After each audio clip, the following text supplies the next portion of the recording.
You might have held a residence visa in Hong Kong throughout all of this time because your employer has been prepared to extend that visa for you, even though you've been working in China for the last 5 years. Therefore, will this time in China actually break your continuity of ordinary residence and therefore disavowing you of the opportunity for permanent residency here? I'm a Canadian citizen. I worked and lived in Hong Kong from 2005 to 2007 and then was transferred to Shanghai by my employer, which is a Hong Kong company. I live and work in Shanghai now for the last 6 years but keep my Hong Kong employment visa and my Hong Kong ID card. Can I apply for permanent residence? Do I have a case for the 7-year continuous ordinary residence?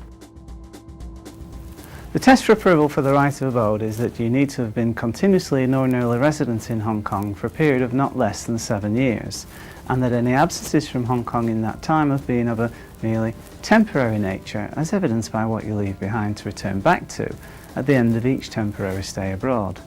So in your instance, whilst you commenced a residence between 2005 and 2007, for all practical purposes, you've now been resident in China for all the time since.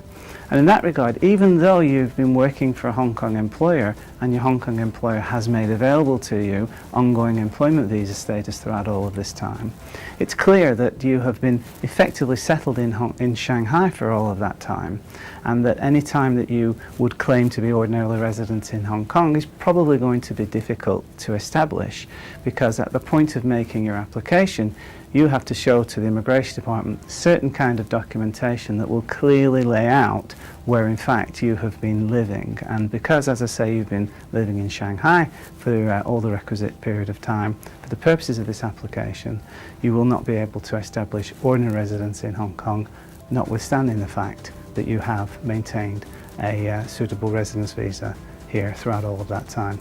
So I'm sorry the news isn't good, but that's just the way that the right of abode is implemented. So I wish you all the very best.